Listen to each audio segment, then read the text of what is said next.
喜阿四，水桶音响更有性价比，爽！哈，大家好，我是比尔奇。最近真的是被这只哈曼卡桶的落叶乌龟给洗脑了，我现在整个脑海里面都是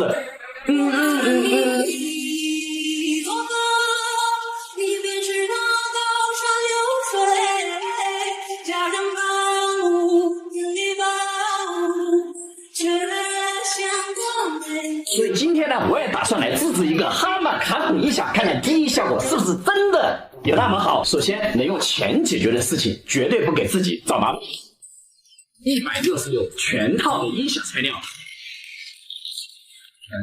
这个感觉像是一个控制器啊，一个遥控器，然后这个叫音响分频器啊。我去，这玩意不会还得焊接吧？这个就稍微有点麻烦了。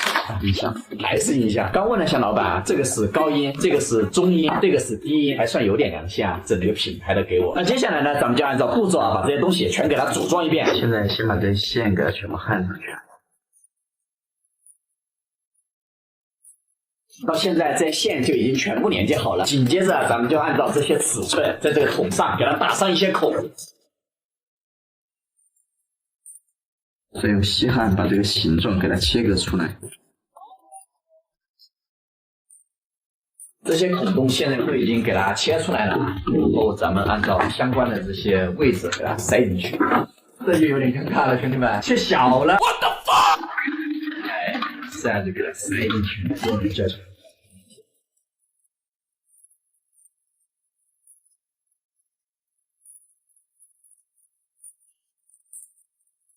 兄弟们，完工！曼哈卡顿，不对，哈曼卡孔音响。哇，这是大开眼界呀！有点失误的是没有买那个灯光特效啊，略显单调。蓝牙模式。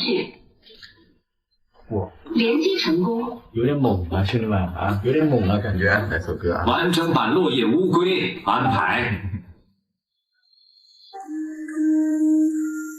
落叶乌龟当公司朝前。无所寂寞，已有新的蓝不在途中。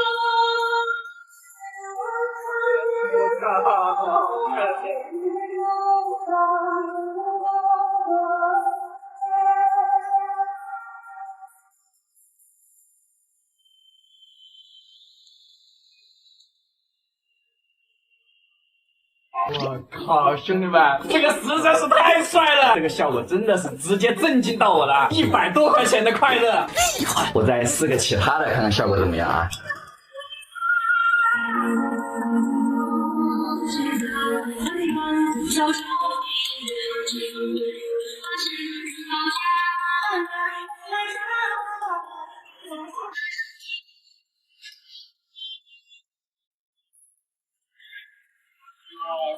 真溜啊，兄弟们！